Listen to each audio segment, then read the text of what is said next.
What's going on, man? Welcome back to the basement.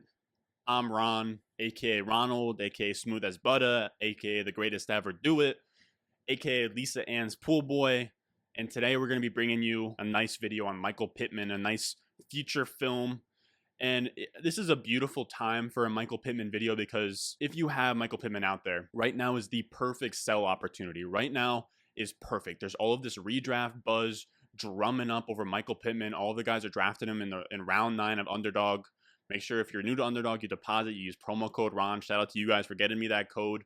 Now, Michael Pittman is my 1410 on the Dynasty ranks on the Patreon. Wide receiver 68. He's going at the 909 as the wide receiver 40 in drafts right now. He is going 5 rounds higher than I would have him in 28 wide receiver spots higher than I have him. Now I'm gonna dive into this and kind of explain why I'm so low on him and kind of give you the rhyme or reason to that. Now before I do, make sure you subscribe, and if at any point in time during this video you're fucking with the content or fucking with the words that I'm spitting, make sure you go down below, leave a like. It helps us out in the algorithm, and it tells YouTube that you guys are fucking with the content, fucking with the channel. You guys have been killing it with that lately. Let's go. Thirsty, thirsty, trying to choose. I know I'm pretty cool. My nitty bag. So let's break down Pittman brick by brick. Let's first start off with his prospect profile. And the thing about Pittman is that on paper, he's a pretty bad prospect. I would almost go as far to say garbage level prospect. He didn't break out until his third year at age 20.9. We typically don't want a player to break out in their 20s. We kind of want 18 or 19-year-old breakout. And if not, we want them to break out in their freshman or sophomore season.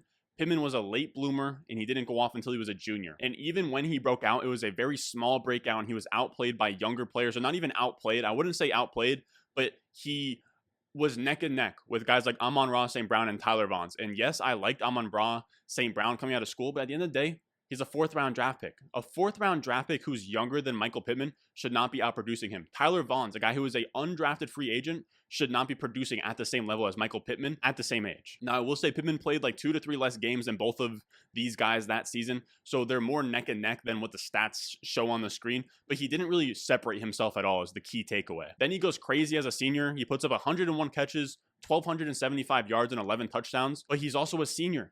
He's older than everybody. He's faster, bigger, stronger, faster than everybody else. It's cool.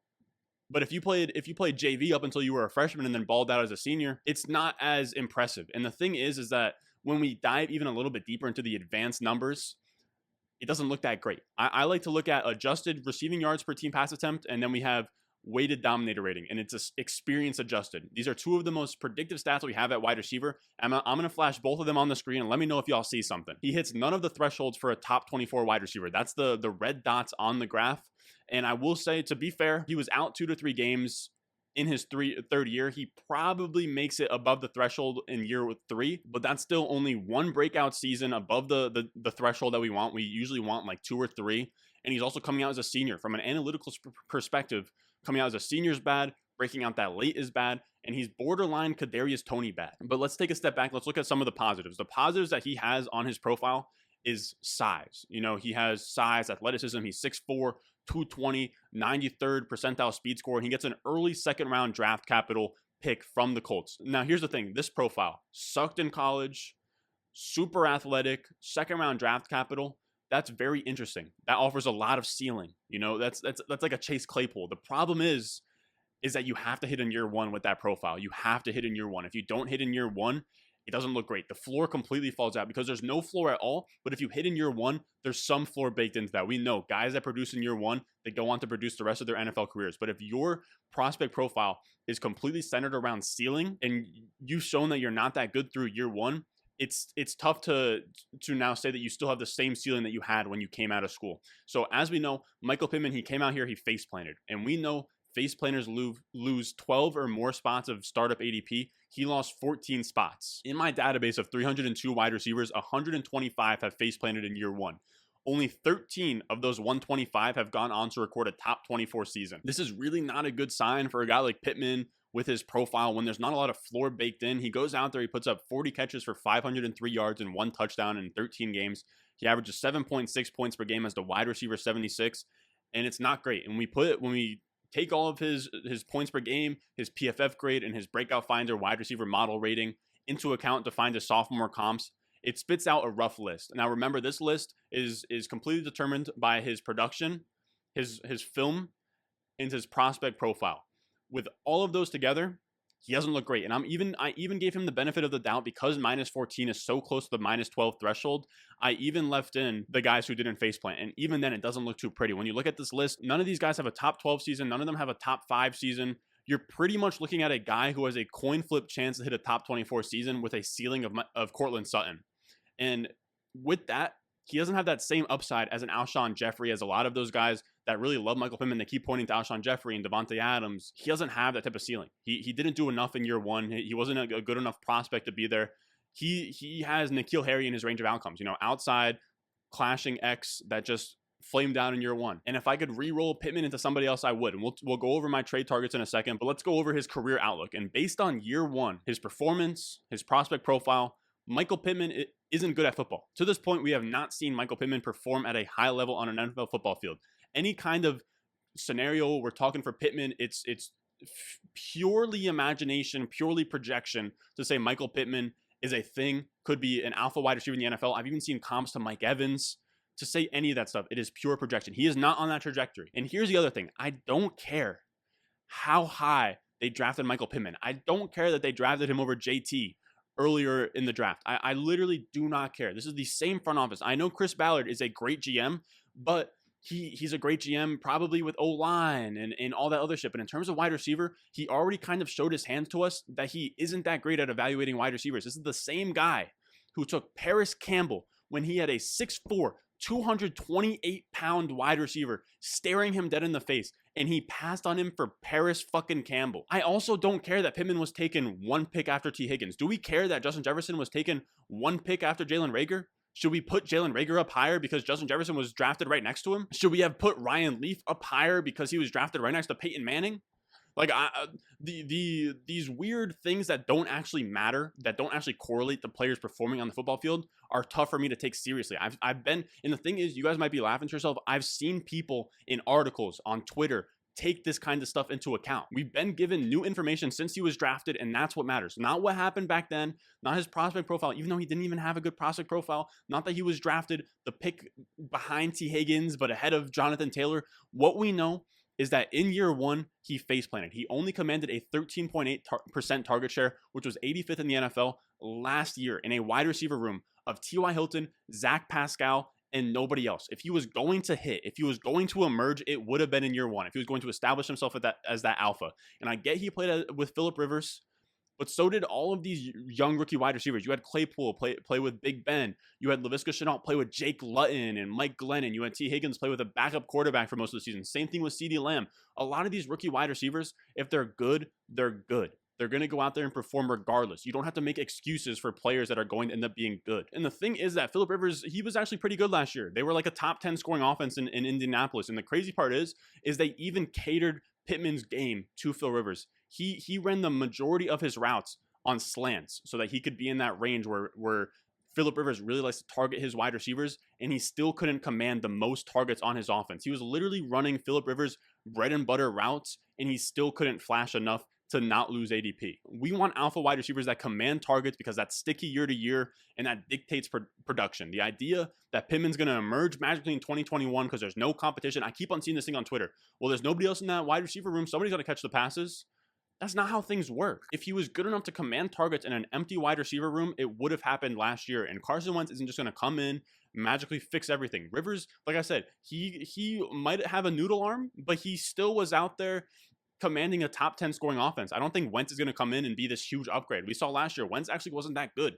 It's tough to assume. You're making a lot of assumptions to say that Wentz is going to come in here and like right the ship. Even though it was a high scoring offense last year, they just ran the ball a lot. That's what it's going to be this year. They're going to run through Jonathan Taylor, that offensive line. They're not going to bring Wentz in to like magically start airing things out. And I get that he had a toe injury in week 2. He missed a couple games, but I'm not sure how much we can contribute the entire season being disappointing to him doing that. Ayuk and Shenault missed games as well due to injury. They both came back and produced good numbers. I just have a hard time just like forgiving Michael Pittman's downfalls in year one as much as these people that are coming around in redraft season are willing to just forgive him for it. And the only bright spot for Michael Pittman, this is the one thing that I can give you guys. If you guys want to hang on to one thing for Michael Pittman, his reception perception was decent. He beat man at a 75th percentile rate, which is pretty good for an X wide receiver. The thing is though, even Matt Harmon isn't like pounding the table for this guy. He said his reception perception results don't foretell this being a lock, but he has good enough signals to make such a campaign worth betting on. So he's basically saying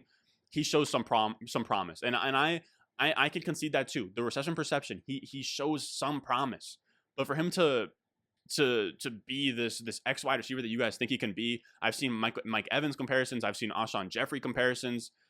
He's a worse prospect than both of them. He had a worse year one than both of them. And the crazy part is that I've even seen people say that he can be in the range for 130 targets in 2021. Guys, this is a run first team, and this is also a team. Reich loves to rotate these wide receivers. Zach Pascal is going to get more targets than any of us are ready for. This is a team that likes to go 4 wide receivers deep. They rotate things. I can't give you a rhyme or reason why, but it's what Reich likes to do. If you go back and you look at the snap shares, he likes to rotate out 4 wide receivers, even though he doesn't run 4 wide receiver sets. He runs 3 wide receiver sets, 2 wide receiver sets, and he still shoves Zach Pascal in there. And he didn't just shove Zach Pascal in there when players got hurt. From week 1, Zach Pascal was getting snaps. And the crazy part is, like I said, 130 targets I've seen people say. Mike Clay, one of the best projectors out there, he has him for 87 targets, 54 catches, 683 yards, and 4 touchdowns as the wide receiver 64. And I'd say that sounds about right. I think that's reasonable, but that's not where he's being projected. That's not where he's being drafted at. That's not where he's being treated in Dynasty right now. So given what we know about Michael Pittman, we know that he's a bad bet. And here's the crazy part. I used ADP for face planners from May to May. So I used May 2020 to May 2021. Pittman lost ADP. But from May to now in July, Pittman has regained ADP because the redraft guys are pumping him up. Year 2 breakout season, all that. And it's bringing his price back up to a spot where if you have Michael Pittman, this is a rare spot. You get a redo. You get an oopsie. Oh, I drafted Michael Pittman. I haven't sold him yet. You get an oopsie right now. He is going at a spot where you can change him out for Terrace Marshall or Rondale Moore, or you can even throw in like a 2022 third and get Elijah Moore or Bateman. Get one of those 4 wide receivers. I love all those 4 wide receivers and just re-roll that upside. Michael Pittman is a guy with a bad prospect profile, didn't hit in year 1. You can now re-roll that into wide receivers that have a good prospect profile, could hit in year 1, and be on a way better trajectory than Michael Pittman a year from now. But that's my rant for today, fellas. So I'm telling you, if you have Michael Pittman, go trade him away. I'm not saying that he can't be the next Cortland Sutton. I'm not saying he can't be the next Michael Gallup. But given his price right now, you have this rare opportunity where you can cash in. Let me know down below in the comments if I made any sense on that. If you guys agree with me, if you don't agree with me, give me the bull case on Michael Pittman. Explain to me where I went wrong with this video. As always, you can find my rankings on the Patreon. I'll have that link down below in the description. Patreon.com/Ron Stewart. And also, I don't say this enough, but I upload a lot of these. I would say I upload like 99% of these YouTube videos as MP3 files to my podcast. I have it down below, Apple Music and Spotify.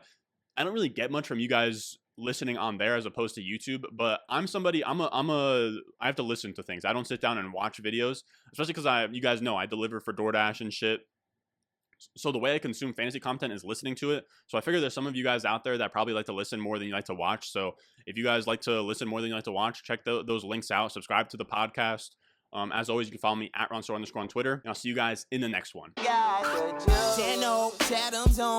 Foolies glad I'm home. Even my haters kinda glad I'm on. Rest in peace to my vagabond. Rapper, song, singer, suspended, subpoenaed for misdemeanors. Dreamer, held back asses, Loki still a there. And I still take a boat squad. Praying for my broke. Got city on the